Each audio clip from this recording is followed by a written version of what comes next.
For a long time, if you opened up a biological textbook and looked at a map of the human genome, it was taught almost like like a computer's hard drive, where only a tiny fraction actually mattered. Right, yeah, it was a very limited view. Exactly. I mean, we obsessively mapped out the roughly 2% of our DNA that actually codes for proteins, right?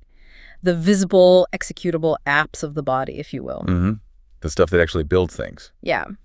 And the other 98%, scientists basically just shrugged and called it junk DNA. You know, just biological dark matter, evolutionary baggage, empty space on the hard drive. Which is crazy to think about now. It was this incredibly, protein-centric view of biology. The whole assumption was just that if a sequence of genetic code didn't physically spit out a protein at the end of the line, it just had no true functional purpose. It was just noise. Just noise, yeah. But as our ability to sequence the genome has evolved, we've realized that's entirely false.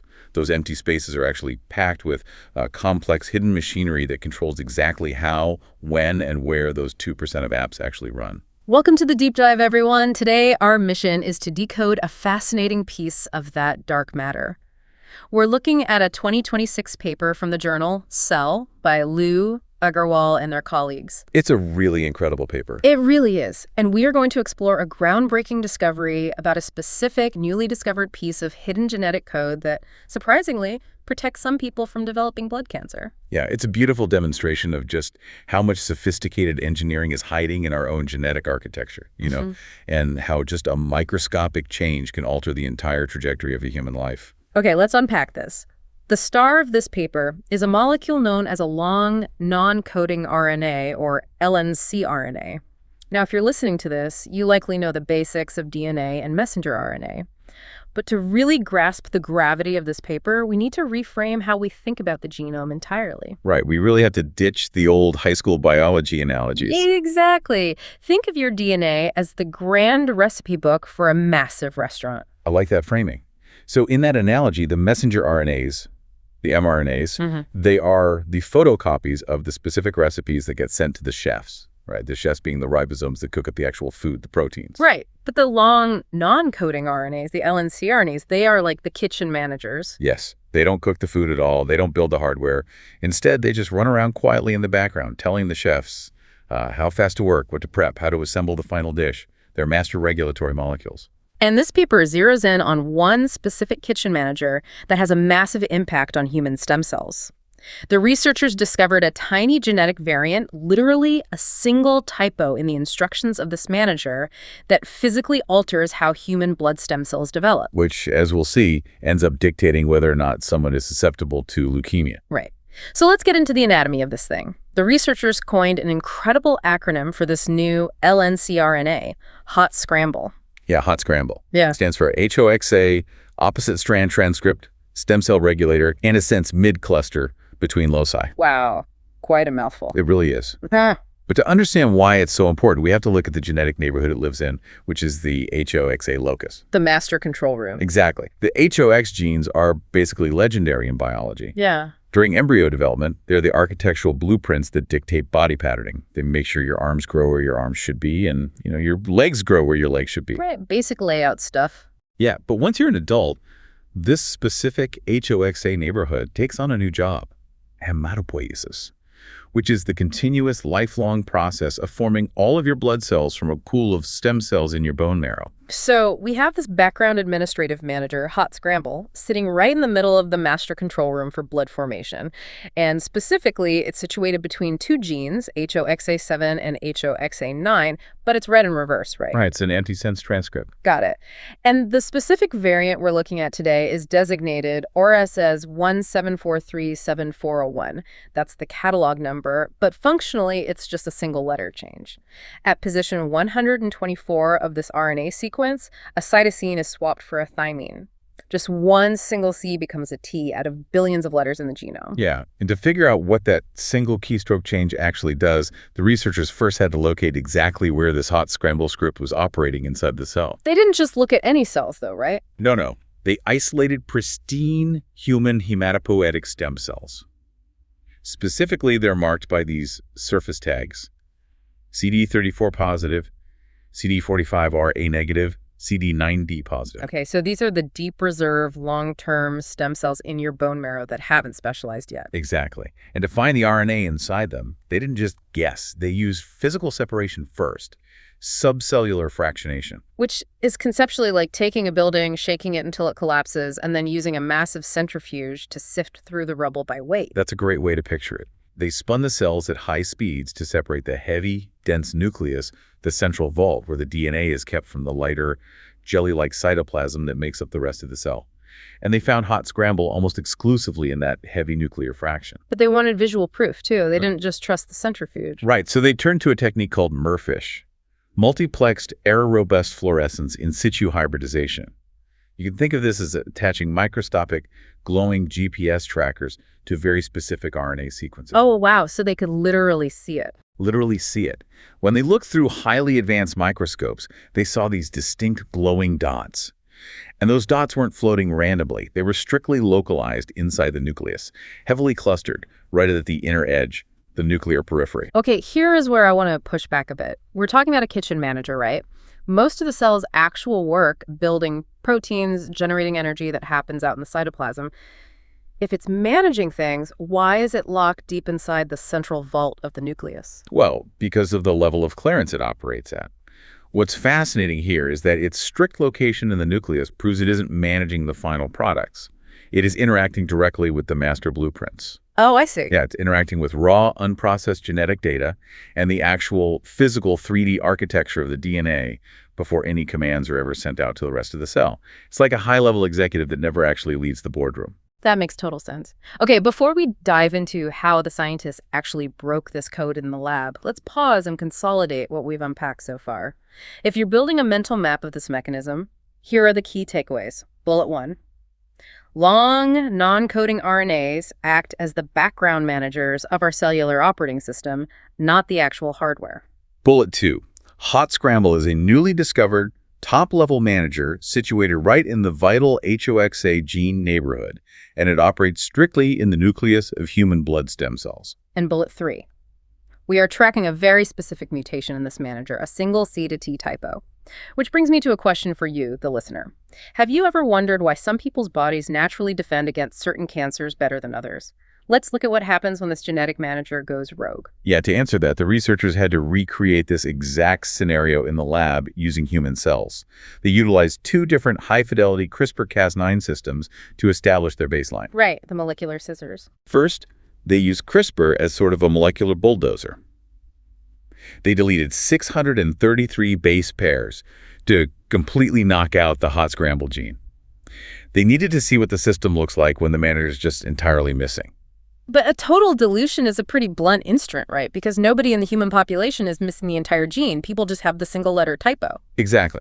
So they used a much more elegant tool for their second model, which is cytosine base editing, or CBE. This doesn't cut the DNA strand at all. It chemically reaches in and converts that single cytosine molecule directly into a thymine molecule. Oh, wow. So they perfectly simulated the human variant in a dish? Perfectly. But, cells in a dish only tell you so much. To understand a systemic disease like leukemia, you really need a living model. So they performed an advanced xenotransplantation experiment. Okay, break that down for us. They took these edited human stem cells and injected them into specialized immunodeficient mice called NBS-GW mice. Just to clarify for everyone, the reason they use these specific mice is that they are basically empty biological hotels, right? Yeah, that's exactly what they are. Their immune systems are shut down, so they won't reject the human cells. And they have a specific genetic defect that prevents their own native blood stem cells from growing. So their bone marrow is literally vacant, just waiting for the human stem cells to engraft and start producing a blood system. So they check the human stem cells into the bone marrow hotel, sit back, and watch how the blood grows. And here's where the data gets incredibly paradoxical. At week 4, the results looked like a massive success. The cells with the single-letter variant showed almost 4 times greater peripheral chimerism. Right, 3.8-fold to be exact. Yeah, which means the human blood cells were exploding in growth, just heavily outcompeting normal cells. But that early success was completely an illusion, because when the researchers checked back at week 16, which is the point where long-term stable engraftment is supposed to be established, the variant stem cells had completely crashed. Just totally tanked. Yeah, there was a catastrophic threefold reduction in the long-term stem cell pool. Yeah. The reserves in the bone marrow and the spleen were entirely depleted. Let's use a visual to lock this in. Think of a marathon runner who hears the starting gun and immediately sprints at top speed. At mile 1, which is our week 4, they look superhuman. They're blowing past the entire field. Right. But a marathon is about endurance, not just speed. Because they sprinted early on, they completely exhausted their energy reserves. By mile 10, our week 16, they hit a wall, burnout, and collapse. They can't even finish the race. That is exactly what is happening biologically here. The stem cells are supposed to quietly self-renew, keeping a deep bench of reserves for your entire life. But this variant forces them to rapidly differentiate. They all rush to specialize into active blood cells immediately. So they sprint early, exhaust their self-renewal capacity, and they burn out. It's a dramatic physical effect. Yeah. But in biology, just observing the burnout isn't enough, right? You have to prove why it's happening. You have to prove that the mutated RNA itself is the active saboteur. To do that, they ran an incredibly clever validation loop. First, they deployed synthetic molecules called LNA gapmers, designed to hunt down and degrade the mutated HOTSCRAMBL RNA. You can think of them as molecular assassins. Yeah, molecular assassins. And when they destroyed the mutated RNA, the stem cells instantly recovered. Their endurance returned. So if you kill the bad manager, the kitchen stabilizes. But the researchers went further, didn't they? Oh, they did. They took the cells where the gene was completely bulldozed, the ones missing the script entirely, and they artificially smuggled the mutated RNA back into the nucleus using microscopic biological cargo ships called Snow Vector 31. Vectors, got it. And the second that mutated RNA was reintroduced, the stem cells began to sprint and burn out all over again. If we connect this to clinical genetics, this proves a vital concept: dominant negative activity. Wait, I want to unpack that. Dominant negative, that implies it's not just a broken piece of code that fails to run. It's actively malicious. Precisely. Look, if your car is missing a steering wheel, that's a simple loss of function. You can't drive, but the car just sits there. A dominant negative mutation is like having a steering wheel that randomly, violently jerks to the right while you're driving on the highway. Oh, wow. Yeah, even if you have a perfectly good second steering wheel, the presence of the defective one actively sabotages the entire system. Just the physical presence of this mutated RNA derails the healthy stem cell pool. That is wild. All right, let's do a quick recap of this experimental phase before we get to the ultimate plot twist about cancer. Yeah. Bullet 1, the variant forces stem cells to rapidly differentiate, sprinting early but totally burning out their vital ability to self-renew. Bullet 2, this premature burnout heavily reduces the long-term stem cell pool in the bone marrow and spleen. And bullet 3, the physical RNA molecule itself operates as a dominant negative force. It's the active saboteur. Which brings me to the multi-million-dollar question for you. Now, you might be thinking, if my stem cells are dying out, wouldn't that be a terrible thing? Why did the researchers call this a blood cancer protective variant? How does stem cell burnout equal a shield against leukemia? All right, it seems entirely backwards. But to answer that, we have to transition from the biology of cells to the structural physics of the RNA molecule itself. Because in biochemistry, the 3D shape of a molecule dictates its exact function. Shape is everything. A key only works if its teeth are cut perfectly. Exactly. And to visualize the physical shape of this RNA, the researchers used a technique called DMS-MAPSEC. Dimethyl sulfate is a chemical compound that effectively coats the RNA molecule, but it only binds to the loose, unstructured parts. Where the RNA folds tightly in on itself, forming a rigid structure, the chemical just bounces off. It's like taking a crumpled piece of paper and spray painting it. When you unfold the paper, the spots that have no paint on them tell you exactly where the tight creases were. That's a perfect analogy. And algorithms can look at where the chemical's stuck and recreate the precise 3D architecture of the molecule. So when they mapped the normal, healthy HOTSCRAMBL RNA, they found it folds into one very stable, elegant structure, which they dubbed the alpha conformation.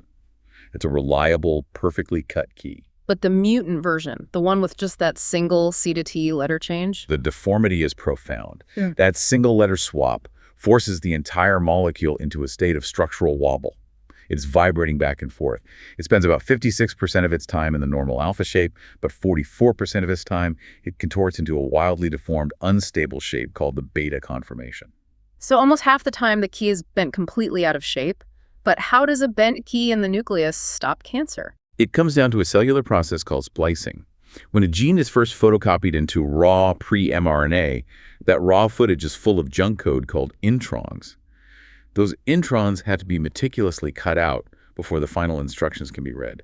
This is splicing. It's the editing room. Right. And to see how HOTSCRAMBL handles splicing, researchers pulled the RNA out of two different lines of human leukemia cells, MOL13 and OCI-AML4, to see what other molecules it was physically stuck to using a method called CHARA-PSEC. Okay, let's walk through the algorithm of how this works normally, step by step. Step 1. In a healthy cell, the stable HOTSCRAMBL RNA grabs onto the raw, unedited pre-mRNA of a specific gene called HOXA9. And at the same time, it grabs a crucial splicing factor protein called SRSF2. Right. Step 2. The RNA, the unedited gene sequence, and the protein lock together to form a highly precise molecular paper cutter, a stable complex. Step 3. That stable complex beautifully slices out the junk code, creating perfectly edited, healthy HOXA9 mRNA. And that mRNA goes on to maintain a healthy, normal stem cell pool. But the variant algorithm completely breaks this, doesn't it? It does. Remember that 44% wobble? Yeah. When the RNA is deformed in that beta shape, it still tries to grab the raw HOXA9 code and the SRSF2 protein. But the structural angles are just all wrong. The pieces don't align. It forms a dysfunctional complex. The paper cutter jams. It completely jams. Yeah. Because the junk code can't be spliced out, the cell recognizes the raw HOXA9 sequence as corrupted garbage. So the cellular cleanup crew disassembles it, the pre-mRNA decays, and the overall levels of healthy HOXA9 protein in the cell absolutely plummets. Okay, here is where we bridge the gap between structural biology and a clinical patient.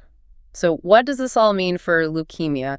Why does starving the cell of this HOXA9 protein matter so much? Well, this is the critical aha moment of the paper. In the field of oncology, HOXA9 is notorious. It is a major oncogenic driver. In many aggressive blood cancers, particularly acute myeloid leukemia or AML, HOXA9 acts like a stuck gas pedal. Oh, wow. Yeah, when it gets overactive, it forces white blood cells to multiply uncontrollably, which is what leads to lethal leukemia. So by accidentally breaking the splicing machine, this mutated manager acts as a natural brake. Because the splicing fails, the cell is starved of HOXA9.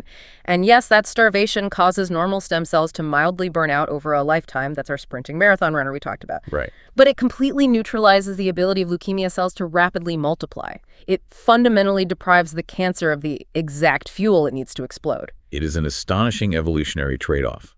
Nature has essentially tolerated a genetic defect that mildly exhausts long-term stem cells, because that exact same defect builds an impenetrable biochemical wall against a devastating aggressive cancer. That is just incredible. Let's lock in this final mechanism before we wrap up. Bullet 1.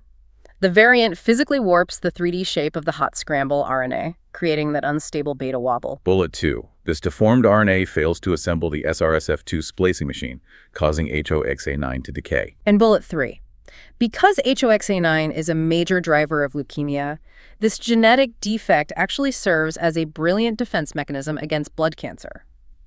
Which brings me to a big interactive question for you. How much of your own baseline health is dictated right now by these tiny, hidden structural wobbles in the dark matter of your DNA? It fundamentally shifts our entire perspective on the genome. I mean, the concept of junk DNA is buried forever after this.